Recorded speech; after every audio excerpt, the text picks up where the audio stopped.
Assalamualaikum warahmatullahi wabarakatuh.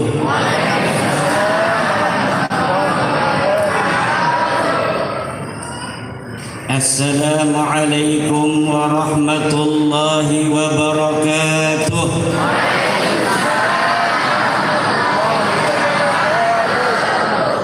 Sekali lagi kader-kader PKPNU jawab salamnya yang semangat.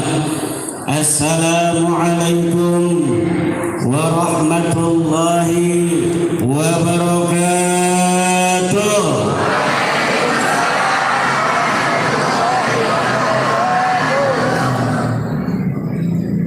Alhamdulillah, salatan wa salaman ala rasulillah, amma ba'du. Maka yang saya hormati Kiai Haji Amir Ma'ruf dari pengurus besar Nahdlatul Ulama, Gus Hubab dari perwakilan pengurus wilayah Nahdlatul Ulama Banten, para ketua PCNU sebanten, sahibil makan wal makanan Gus Agung Pramono, Kiai Yumni, kiai-kiai yang lain yang tidak dapat saya sebutkan satu persatu, insyaallah tidak mengurangi rasa hormat saya dan yang saya banggakan seluruh kader-kader PKPNU Setangerang Raya. Siapa kita? NU. Siapa kita? NU. NKRI. Harga mati. Pancasila. Jaya. Kader penggerak Nahdlatul Ulama. Berarti ada kader penggerak, ada kader pendiam. Yang hadir ini kader penggerak Nahdlatul Ulama. Betul? Maka kader penggerak harus bergerak. Kader penggerak tidak boleh diam. Ketika Nahdlatul Ulama memanggil tanpa instruksi, Anda semua penggerak harus bergerak. Siap? Lalu kenapa kemarin ketika Wali Songo disebut tidak punya cucu, kalian semua diam? Kenapa ketika nasab darah dikatakan lebih mulia daripada ilmu, kalian diam? Apakah ini Nahdlatul Ansab? Ini Nahdlatul Ulama, saudara. Kebangkitan para ulama, bukan kebangkitan nasab-nasab mulia. Ini adalah Nahdlatul Ulama. Kalau ada dua pendapat ulama, satu mengunggulkan nasab, yang satu mengunggulkan ilmu, Anda mau pilih yang mana? Mengunggulkan ilmu apa mengunggulkan nasab? Ilmu apa nasab? Ilmu apa nasab? Pengunggulan nasab, walaupun ada ikhtilaf ulama di sana, tapi dibawa dalam konteks keindonesiaan akan mencederai, melukai daripada anak-anak bangsa yang tidak punya nasab. Nahdlatul Ulama bukan organisasi nasab, saudara. Siapa saja boleh jadi ketua umum pengurus besar Nahdlatul Ulama. Tidak ada syarat ketum PBNU harus dari keturunan tertentu. Tidak ada syarat ketum PBNU harus dari Quraisy. Tidak. Maka Nahdlatul Ulama mengunggulkan ilmu daripada nasab, karena kita adalah Nahdlatul Ulama. Wal alim man lahu ilmun la man lahu nasab walau lam yakun lahu nasab. Lah Anda kalau misalnya nggak punya nasab, tapi Anda punya semangat tinggi, kemudian ada ulama, satu mengatakan ilmu lebih tinggi daripada nasab, satu ulama lagi mengatakan nasab lebih tinggi daripada ilmu, lalu Anda memilih pendapat ulama yang mengatakan nasab lebih tinggi daripada ilmu, berarti Anda telah menghinakan diri Anda sendiri, saudara-saudara. Kecuali Anda punya nasab yang baik, ngomong siapa orang yang mempunyai nasab tinggi, maka dia akan dimuliakan oleh Allah di dunia. Andanya nasab tinggi, tetapi nasab sekali lagi, lihat mulai dari Bismillah surah Al-Fatihah sampai Qul a'udzu birabbin nas surat An-Nas 6666 ayat. Lihat apakah ada pengunggulan nasab daripada ilmu? Tidak ada. Inilah Islam, inilah kopi. Tadi saya nungguin kopi di situ Kiai Amir, enggak dikasih giliran lagi berdiri dikasih kopi begini. Apa maksudnya ini? Apakah yang ngopi haruslah seorang nasab mulia?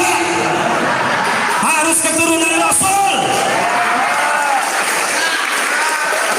Walau cuma ngaku-ngaku saja, maka nanti saudara akan banyak orang yang mengaku-ngaku turunan Rasul. Walau tidak terbukti di dalam kitab-kitab nasab, walau DNA-nya melenceng jauh kemana-mana, Nabi kemana, dia kemana. Kalau nasab ini terus diangkat, umat Islam akan kembali menjadi jahiliyah. Masyarakat modern ke depan akan meninggalkan Islam satu persatu, saudara. Islam ini agama ilmu, bukan agama darah dan agama nasab. Kalau berbicara nasab di Indonesia, maka nasab Raden Wijaya yang paling mulia di Indonesia. Maka nasab Raden Patah yang paling mulia di Indonesia. Maka nasab Joko Tingkir yang paling mulia di Indonesia. Kenapa? Dia yang telah membangun Indonesia. Mereka Ken Arok, Raden Wijaya, Raden Patah, Sunan Gunung Jati, Sultan Maulana Hasanuddin. Kalau kita bicara nasab, turunan mereka yang pantas kalian ciumi pantatnya. Tapi wallahi Islam bukan agama nasab, dan keturunan mereka tidak pernah mengaku-ngaku di hadapan publik untuk dihormati. Ana min Duryati Raden Wijaya, Muassisu Mojopahit, tidak pernah ada. Saya turunan Raden Patah, saya pendiri Demak, leluhur saya, tidak pernah ada. Kalau nasab ditinggikan, siapa yang jadi gubernur Banten harus cucu dari Sultan Maulana Hasanuddin? Tidak, saudara. Anak tukang kolektor bisa jadi gubernur Banten asal kolektornya dijual, beli partai.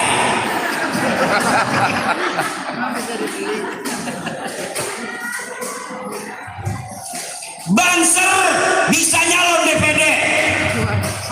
Kita doakan Banser Banten Khairul Huda jadi anggota DPD Banten. Lurah bisa jadi ketua Ansor. Ini Kabupaten Tangerang, saudara. Lurah bisa jadi ketua Ansor. Siapa saja bisa menjadi apa saja di bumi Indonesia. Maka tidak ada pemuliaan bimujarradid dam, dan tidak ada pemuliaan bimujarradin nasab, walakinna syaraful ilmi wal amal. Kemuliaan adalah kemuliaan ilmu dan karya, kemuliaan prestasi. Man abta'a bihi amaluh lam yusri alaihi hasabuh. Man abta'a alaihi amaluh lam yusri alaihi nasabuh. Siapa orang yang tidak punya prestasi, maka nasabnya tidak akan meninggikan dirinya. Bahkan kalau dia terus eksploitasi nasab, kalau dia terus masih ngeyel kapitalisasi nasab di tengah-tengah masyarakat Indonesia ini, maka saya yakin hanya kehinaan yang akan mereka dapatkan dari kita, putra-putri Indonesia. Tepuk tangan. Ini nggak mau tepuk tangan, jangan-jangan pendukung nasab ini. Kalian sudah tercocoki akal pikirannya. Kenapa? Karena doktrin cinta membutakan Kiai Agung. Makanya Nahdlatul Ulama memanggilnya warga NU, bukan muhibbin NU. Muhibbin itu hanya untuk Rasulullah, seperti kata Kiai Amir. Rasulullah pun kepada sahabatnya memanggilnya ashab. Imam Syafi'i memanggil murid-muridnya bukan muhibbin, tapi ashab. Lalu ashab-ashab ini dididik untuk bisa lebih mulia dari gurunya.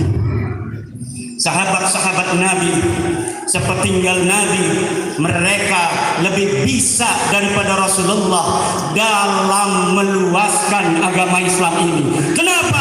Karena ilmunya sudah dikasih oleh Rasulullah. Inilah ashab. Kalau pecinta, mereka hanya mencintai. Apa rumus para pecinta?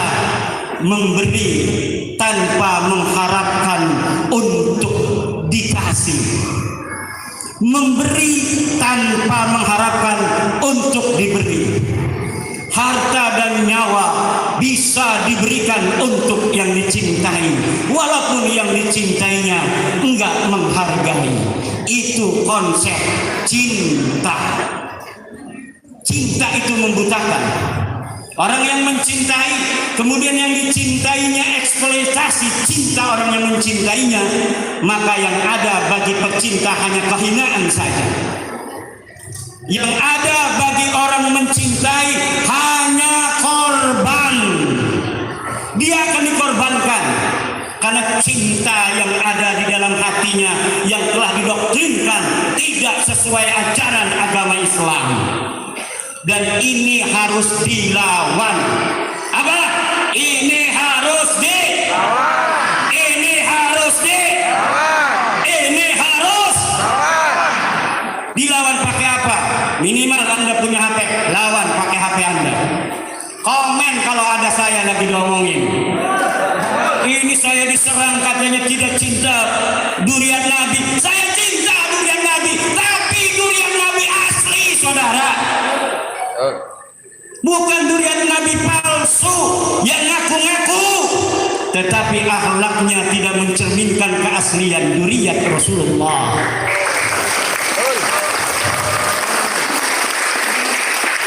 Kita sebenarnya nggak perlu kitab-kitab nasab yang jelimet. Kita nggak perlu tes DNA sebenarnya, saudara.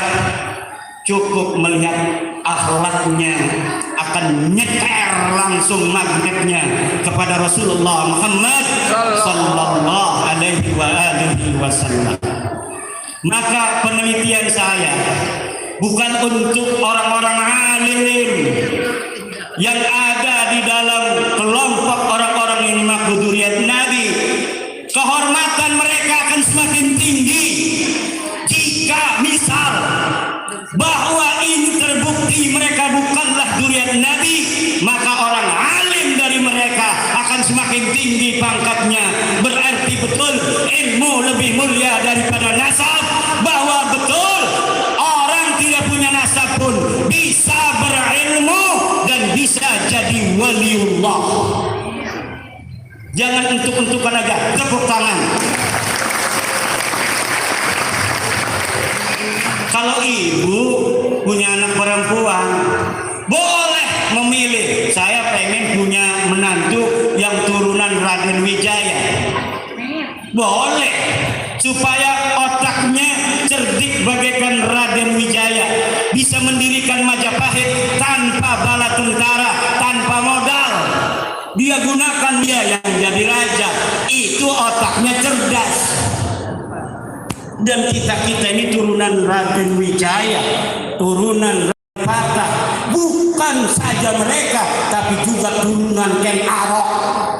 Kalau mau licik-licikan, Mas ada telah licik dari Ken Arok, saudara. Kalau mau keras-kerasan, kita ada turunan daripada Raden Said Sunan Kalijaga, yang sebelum dia jadi ulama, dia jadi preman terlebih dahulu. Mau gaya preman, kita pakai gaya Kalijaga. Mau gaya cerdik, kita pakai Raden Wijaya. Mau gaya licik, kita pakai Ken Arok. Mau kebijaksanaan, kita pakai Prabu Siliwangi. Mau ilmu, kita pakai Sunan Gunung Jati. Mau barokah, kita pakai Sunan Giri dan Sunan Ampel. Tinggal pilih, mau laga yang mana lu lawan gua.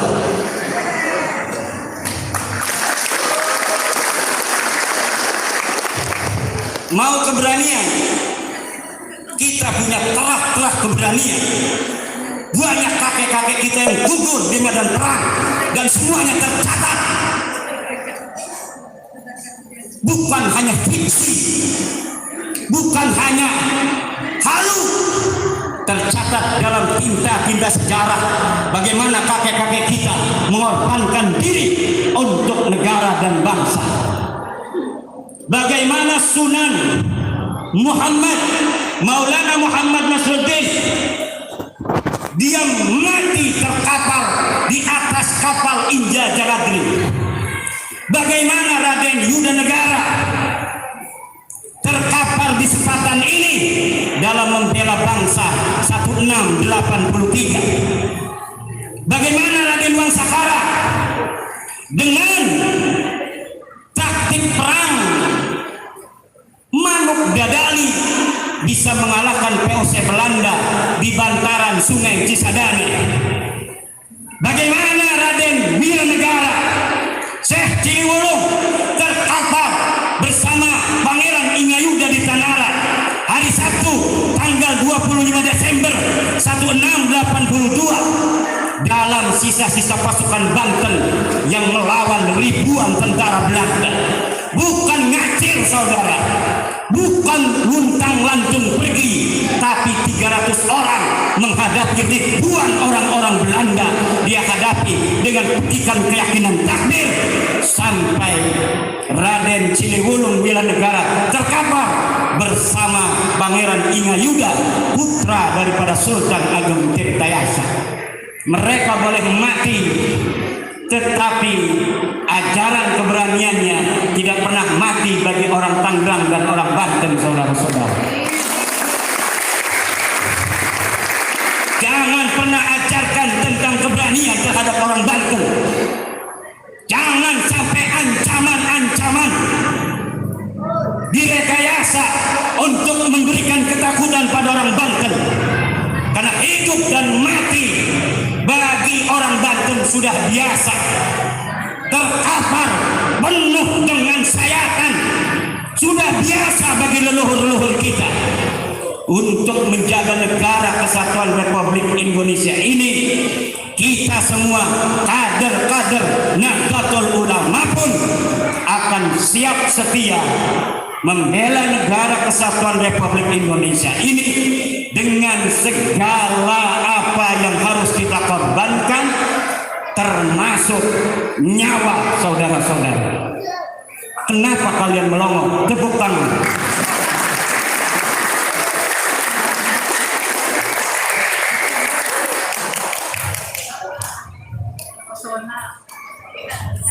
jangan terpesona, karena travel kita pesona.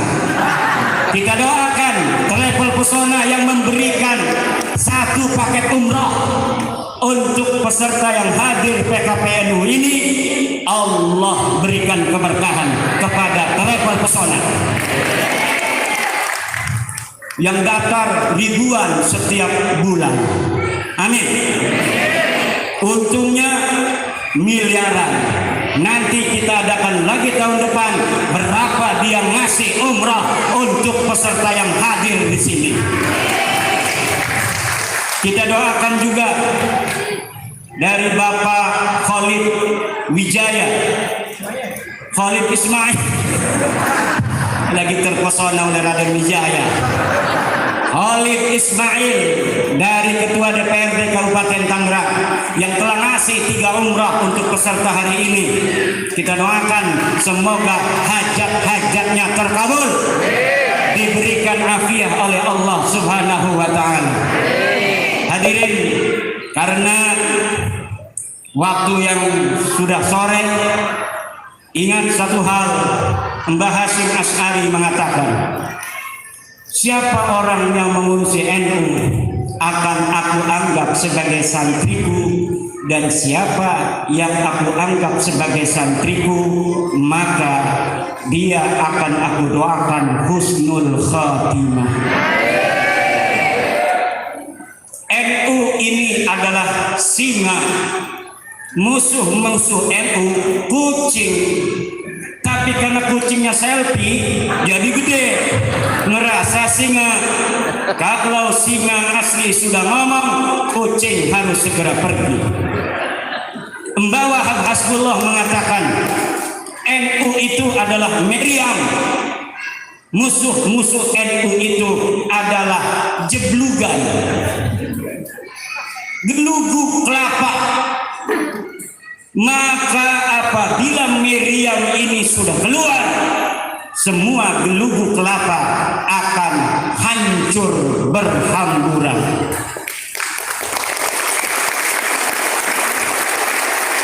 Semoga kita diberkahi Allah, Indonesia menjadi negara yang aminatan mutmainnah, dan semua warga bangsa akan saling mengasihi. Mulai saat ini mari kita seuyunan, saling asah, saling asih, saling asuh. Tidak boleh ada satu suku merasa lebih tinggi dari suku lainnya. Tidak boleh ada satu keturunan lebih mulia dari keturunan lainnya. Dalam Islam kemuliaan itu hanyalah takwa. Inna akramakum indallahi atqakum. Kalau engkau pengen mulia maka bertakwalah. Yarfa'illahu alladhina amanu minkum walladhina utul ilma darajat. Kalau engkau ingin tinggi pangkatnya maka beriman dan berilmulah. Wallahul muwaffiq ila aqwamit thariq. Wassalamualaikum warahmatullahi wabarakatuh.